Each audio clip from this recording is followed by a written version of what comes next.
It's my day one.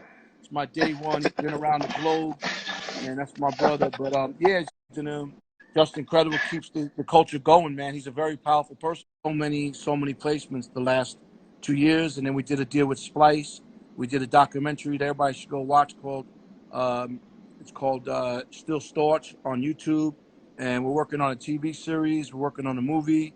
We're working on a book. We're working on the rehab centers. There's a lot of stuff going on with Scott. How to teach Scott how to diversify, you know?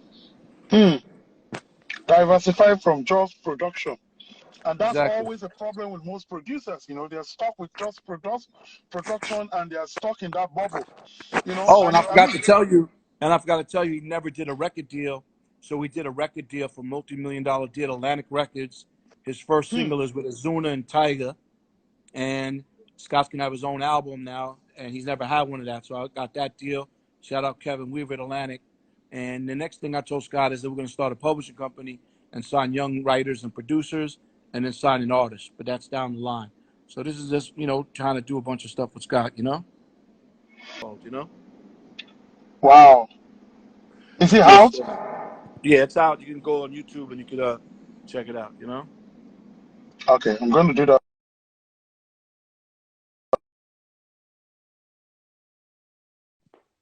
You know what I told a lot of people? They said, Bankuli, guys, you can pop up some of the questions that you will want to ask him. And we'll read it out here so that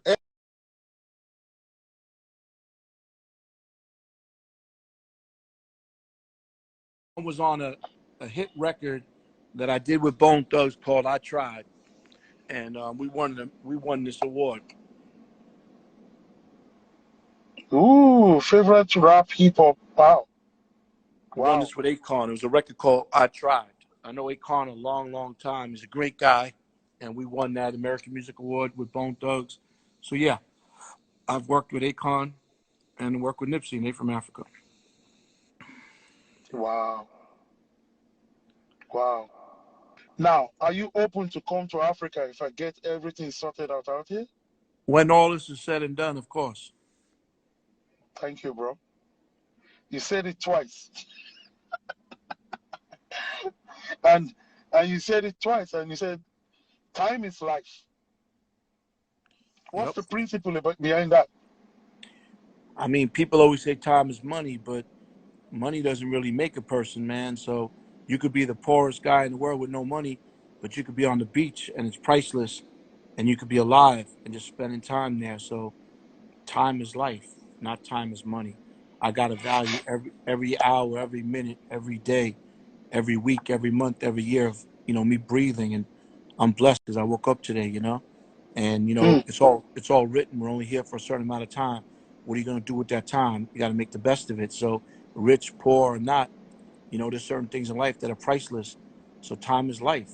It's not about money. Time is life. I'll ask you this question. If you look back, you know, to the beginning of your journey, how do you assess everything you've done? You've done so many great things for a lot of, Hard, musicians. hard work and passion. Hmm. And That's it. how do you sustain that, Because you're DJ, going to be, I'm sure you've come across a lot of, I salute mean, the D, people that try salute, to, salute the DJs. DJ Esquire in the house. Esquire, oh, wow. I hope everything's good with you and your fam. What were you Shout out saying? to you, DJ Esquire. Yeah, what were you I saying? said, wait, what exactly, keep you on track, I I'm, mean, to I'm still, focused. keep I'm on with your focused. with your passion. I'm focused, man. I love what I do. I work hard. Hard work pays off. And at the end of the day, man, it's like you got to have that passion, man. I'm just focused, man. I don't let nothing distract me. A lot of people are distracted by, girls, drugs, Hmm. money. I'm distracted by nothing but focused on what I got to accomplish. And when I'm focused on something and I go with my gut, there's no stopping me. So I Hmm. just, I just go hard Wow. in Do you studio. want to talk? Do you want to talk about that?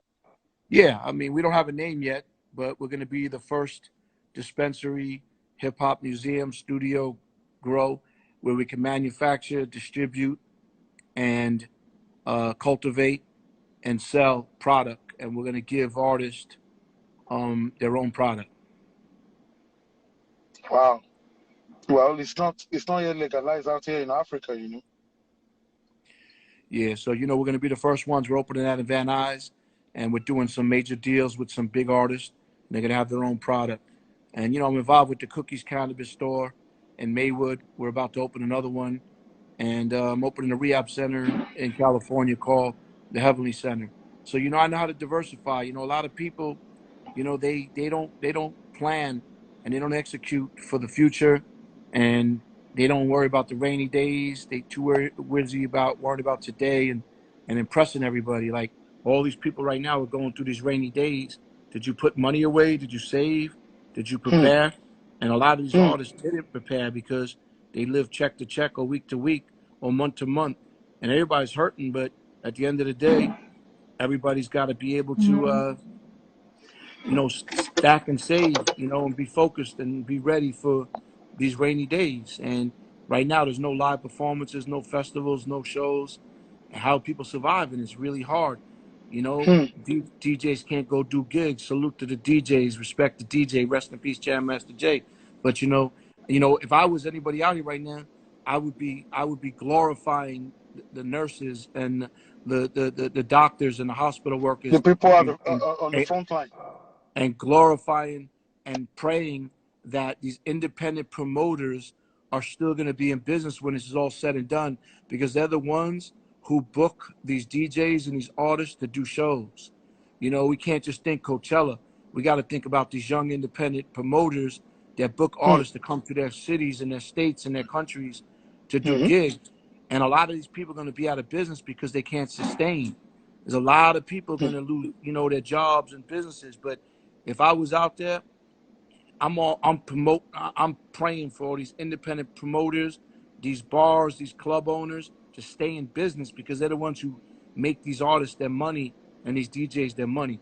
Shout out my man Tone Patron on the check-in, a real guy.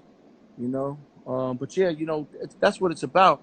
Everybody Hmm. glorifying and praying and worrying about the wrong things in life, and they should be worrying about the things that are priceless. Like I always said, like I don't take a dollar bill or a roll of toilet paper or toothpaste or Snickers bars for granted. A lot of people, they take those things for granted. Now you can't even find toilet paper, and it goes for a lot of sports. Like listen, all the bookies, they're out of business right now because no one's gambling. All the Hmm. sports guys, all the athletes who don't got real contracts, who fucked up their money worrying about jewelry and cars and don't even own a home, trying to impress a chick. Like the Hmm. first thing anybody should do when they get some money is buy a home. You Hmm. understand? But at the end of the day, people need to worry about the wrong things in life, and they should be worrying about True. the simple things, the little things. Do you know you can go to the beach for free in California, and you could Hmm. just sit out there and watch the water for free, which is priceless? Certain places you got to go pay for the beach, so the poor people can't go spend $50 for parking. But in California, you could drive on PCH and pull up to the beach and just watch the beach and watch the waves and watch the surface for free. That's priceless. That's what time is life. You Hmm. understand? And people don't need to, and people don't understand that. And there's so many DJs and producers and artists that are in on here right now, and they understand what I'm saying, because if these promoters that live off their show money every month and their artists and their gigs coming through, if those guys don't sustain business and these club Hmm. owners don't got money to stay in business and these bars and these venues, then no one's gonna get booked. It's hard enough to get booked now these days. You understand? Hmm. So people need to be So you're praying for talking of those the type you're of talking of people. the saving culture. Yeah, if you're an artist, you should be praying for those people. But you know what? Everybody's too busy worrying about what the next man is wearing or popping a bottle or the jewelry or the cars. None of that shit makes a real person. I heard this the other day online, and I was really disappointed because I have love for this kid.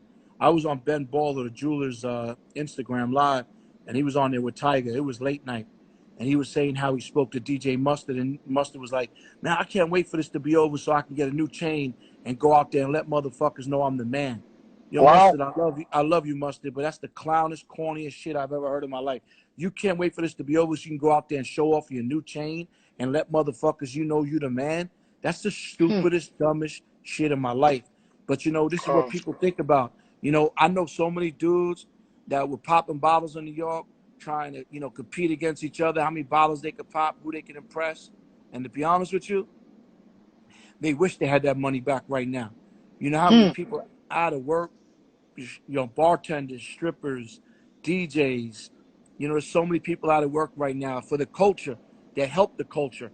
Without clubs, without bars, without venues, without concert halls, without festivals, no artist is making their money. And if you're a fucking artist or a sports athlete, you should humble yourself and worry about signing autographs and taking pictures with your fans, because Hmm. without your fans you ain't shit. I watch Hmm. artists go get money and become famous, and then they don't want to take pictures or they want to stand behind security. I had to tell Odell Beckham one day, like, bro, you need to take pictures with those fans, man. They want to take pictures with you. He didn't want to do it. I'm like, bro, without those fans, bro, you're fucked. They're not gonna buy you merchandise, and they're not. Hmm. So that's why I love the fans of Bone Thugs, because they've been so loyal to their fans. And Bone Thugs, every show they stay back, they sign autographs, they drink, they hang out with their fans. Without your fans, you ain't shit.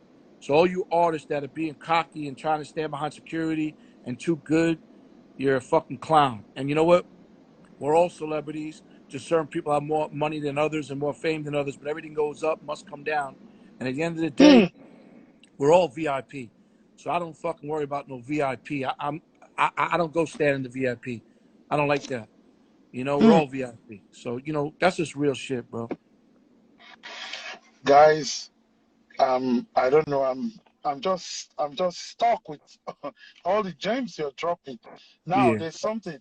We have less minutes to go because Steve is going for another session. So we have less than 10 minutes to go on this. Steve, I don't know, you are one of the greatest example. I mean, not just an example, I see you as a reflection of basically what I do out here in Africa. You know, telling people the real truth. And for artists, they always forget that without your fans, you are nothing. You might have 1 million, yeah, 2 million, 3 million followers on Instagram. Yes, they follow you because there's something unique about you. But when you allow fame, to derail, to get into your head, and you miss your purpose. It's not just about telling them, go stream my music. How are you going to command them to go and stream your music when you are not, you are not inspiring, You're not, yeah, you don't have something to give back to them. It's a give and take. If they are listening to your music, they're buying your music, you should be able to give back to them. Now we're in this coronavirus season or pandemic. People are looking for hope. People need somebody to give them hope. And if they follow you, you have 5 million followers, you're not giving them hope. It's all yeah. So about you let just so taking let's from so them. so let's talk about that real quick. Shout out my nephew Ryan in the house. Let me tell you something real quick, because I got to jump. Okay. That's the whole thing. If you have a platform and you're not using your platform the right way, and you're using your platform for stupidity and Hmm. materialistic stuff and dope stuff, just dumb stuff, you're a clown, because you should be using your platform to educate, motivate, and help people. And there's a lot of Hmm. people out here got all these followers based off of nothing, or they're an influencer, or they look good, or they this or they that. At the end of the day, less is more, quality over quantity. I don't care how many followers you got. If you're not using your platform for the right positivity, you're a clown, you're a bozo, and you deserve to lose all your followers. So, Hmm. that's just the bottom line. So listen, I want to salute you and appreciate you. I want Hmm. everybody in Africa, South Africa, to be safe and Hmm. be healthy. I'm praying for everybody around the globe, around the world. And I Hmm. appreciate your time. And make Thank sure you for everybody goes to check out We Work in University. And hmm. God bless everybody. Let's stay in touch. Okay, big bro? Yeah, thank you, my brother. God bless you, man. Talk to you real soon, man. And I'm Okay, going be to watch safe. I'm going to watch your next session. Yeah, I'm Uh gonna about 11:30, 11:45. Okay, with a guy named Rick Steele. Rick Steele is a dope Okay. engineer, producer. Okay, my brother? God bless. Okay. Okay? Talk Peace, to you soon. everybody. Bye bye. Thank you. Yeah. Bye-bye. Bye bye. Bye bye.